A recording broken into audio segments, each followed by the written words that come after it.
tres modelos de ciudad: la ciudad compacta, la ciudad difusa y la ciudad dispersa, que básicamente pues, se refieren a modelos de ciudad donde, por ejemplo, el tema de lo compacto se refiere como a que los edificios y las actividades urbanas se concentran en una zona más densamente poblada, y eso hace que pues haya que desplazarse menos entre los lugares, o sea que los desplazamientos sean un poco más cortos o que puedan ser a pie o que puedan ser en transporte público. Generalmente pues se caracteriza porque hay densidad de población, o sea que la población está ahí como más juntica, más apiñada, y hay muchos servicios a la mano, ¿sí? Entonces hay espacios públicos, hay mezcla de diferentes tipos de uso, hay viviendas, hay comercio, hay industria de diferentes tipos, como en un área muy recorrible.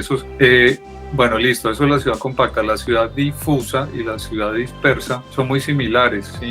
Pero tienen, digamos, como dos características diferentes. Es que la ciudad difusa, pues en el modelo de ciudad difusa, los edificios, yo digo edificios no necesariamente como torres, sino como las construcciones y las actividades urbanas se extienden así como de manera dispersa, como si fuera un spray que se echa sobre el territorio. Si ustedes, por ejemplo, cogen un tarro de pintura, cuando se está acabando han visto que caen como punticos, como goticas. Entonces esa es como la ciudad dispersa cuando se va extendiendo por fuera de la ciudad o del casco urbano, y que pues no tienen como un patrón así claro, quedan ahí como distribuidos, y pues tienen muy baja densidad, tienen mayor dependencia del automóvil pues para desplazarse ahí, ya sea desde la ciudad o hasta allá o dentro de ella misma. Hay pues mayor separación entre los usos del suelo, claro, para ir de una residencia a otra pues hay que desplazarse más, o hay menos actividades, y en esa ciudad dispersa pues las actividades se distribuyen pues en un área geográfica amplia, y pues ahí cuál es la característica, que hay baja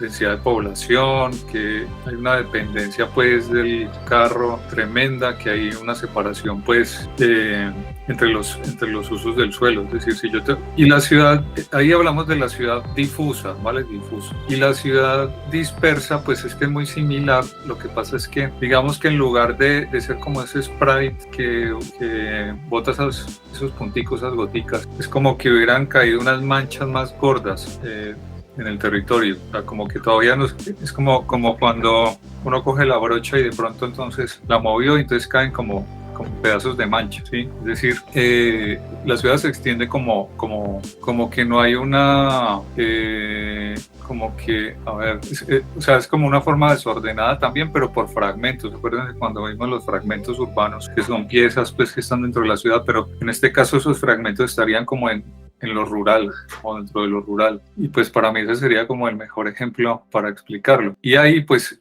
hablamos de asentamientos, o sea, la idea de asentamiento ya es como un poquito más concentrado de esos paquetes que se sitúan pues de forma dispersa en el territorio y están alejados unos de otros. Uno podría decir, por ejemplo, que los corregimientos sumado a las urbanizaciones son como paquetes, fragmentos que están ahí dispersos también en el territorio, y pues al final también requieren moverse en carro, ¿sí?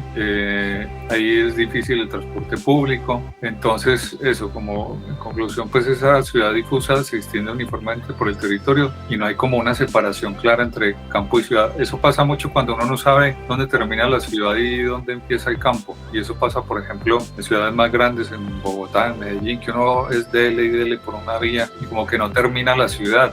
Esa es la ciudad dispersa. Entonces se va expandiendo así de forma desordenada, fragmentada, como con una trama irregular, está alejada entre los distintos asentamientos. Pues la Carta de Atenas, ellos creían en que la planificación moderna debía ser como racionalizada, o sea, buscar solucionar los problemas de las ciudades industriales de la época. ¿Y cuáles eran los problemas de las ciudades industriales? Que eran insalubres, congestionadas, que faltaba vivienda para los obreros. Entonces, imagínense, eso era como otro mundo, un mundo que le apostaba al carro, a la movilidad, a hacer así grandes urbanizaciones de vivienda, al vehículo pues de gasolina, ¿sí? Entonces establecen pues como unos principios, y ellos creían en la ciudad por zonas, justamente no la ciudad que mezcla usos como la ciudad compacta, sino como una ciudad de fragmentos, o sea, como de zonas. Estaba separada en funciones, es como casi que ellos en ese momento adoraban el carro, así como el carro tiene como piezas especializadas, ellos creían que la ciudad tenía que funcionar así.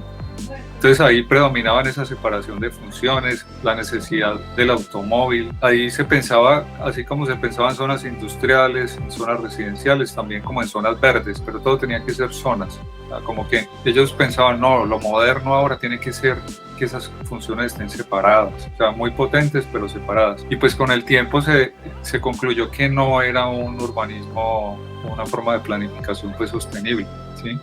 Ahora justamente estamos como en otra línea. Entonces eso fue muy influyente en su época, pues tanto que, por ejemplo, ciudades como Bogotá todavía tienen huellas, o muchas ciudades de Latinoamérica fueron como el laboratorio de ese modelo de ciudad o de la influencia de la Carta de Atenas. Y si uno revisa esos planeamientos, perfectamente puede leer, y por suerte no se hicieron muchas de las cosas que decía eso, porque si no se hubieran tirado la ciudad. De hecho, ese movimiento moderno proponía eliminar los centros históricos. Cuando Le Corbusier vino a Bogotá, y en la propuesta pues del plan para Bogotá, proponía borrar del mapa a la Candelaria y todo el centro histórico.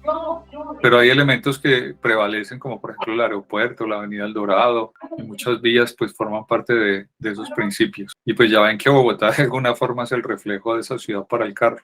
Y entonces en Armenia, ¿qué pasa? En Armenia, ¿cuál es la ciudad compacta en Armenia? ¿O dónde está creciendo de forma difusa o de forma dispersa?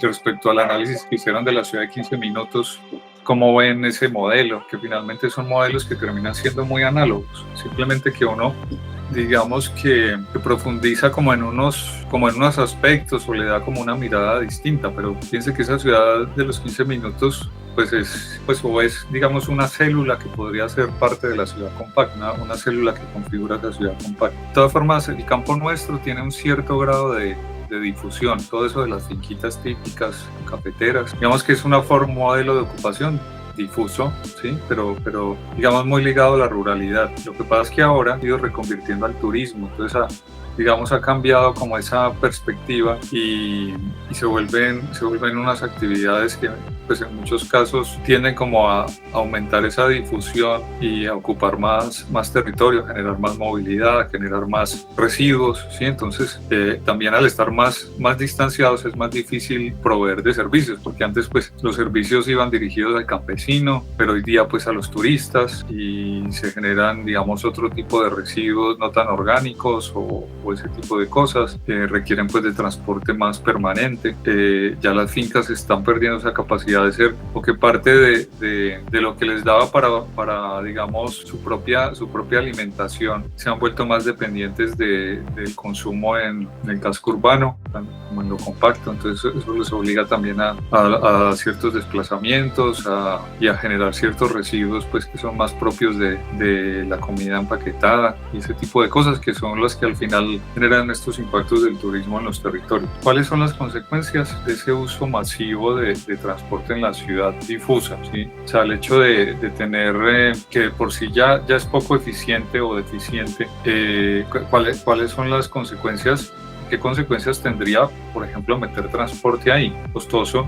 Por ejemplo, Lina comentaba no sé si Lina hizo referencia a la frecuencia, bueno, que no había rutas, algo así, pero pues eso tiene la lógica de que no hay rutas porque pues no sale como muy a cuenta, porque pues son pocas personas, y pues digamos que ellos dependen de mover personas para poder ser sostenibles. Imagínense, si el mío en Cali tenía problemas de rentabilidad, pues no le metamos lo de la administración o los manejos administrativos, y digamos que es un sistema que está en una ciudad pues que tiene una densidad de población pues importante, pues ya ¿qué diríamos del tema en lo rural? Pues de alguna forma ese tema del Jeep Willys para el contexto nuestro, pues logró ahí como adaptarse al asunto, pues, porque combinaba como ese transporte de carga, pasajeros, o sea, era como multipropósito el asunto, no era muy grande, tenía la capacidad de meterse por vías de trocha, que esa es otra condición, entonces ese tema también habría que incorporarlo ahí.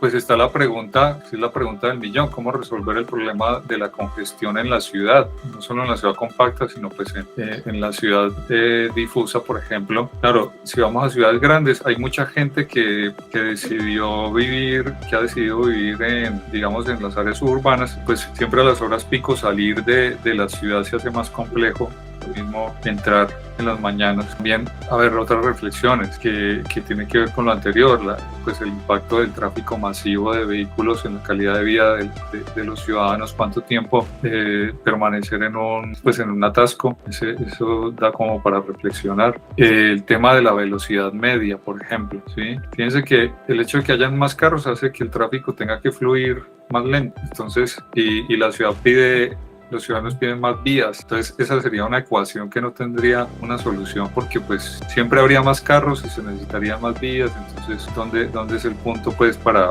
parar eso? Y ustedes han visto las ciudades norteamericanas que tienen autopistas impresionantes que nos llevan ventaja pues en infraestructura, y sin embargo pues se ven los atascos para entrar a la ciudad. ¿Qué otra? A ver, la relación entre velocidad y contaminación, eso también es un punto ahí relevante. El hecho, por ejemplo, de que al hacer estas redes, al hablar de los otros seres, de alguna forma esas redes, al superponerse el territorio, están afectando otros sistemas naturales. ¿Se acuerdan la primera clase que hablábamos que las especies tienen sus propias autopistas? Claro, ahí hay un conflicto cuando no se resuelven digamos, esas intersecciones entre esas autopistas naturales con las infraestructuras pues duras o grises de los humanos, y que se va perdiendo, se va reduciendo la superficie natural de los hábitats, ¿sí? Se van aislando. Entonces cuando se crean esas islas de hábitats naturales, pues se va perdiendo biodiversidad, se van perdiendo especies. Muchas veces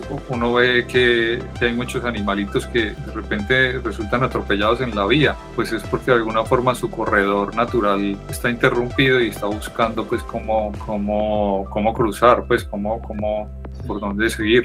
Pues de hecho hay países que llevan como un censo de esos animales vertebrados que mueren atropellados al año. Yo no sé si aquí, por ejemplo, la autopista del café habrá algún tipo de análisis de esa situación.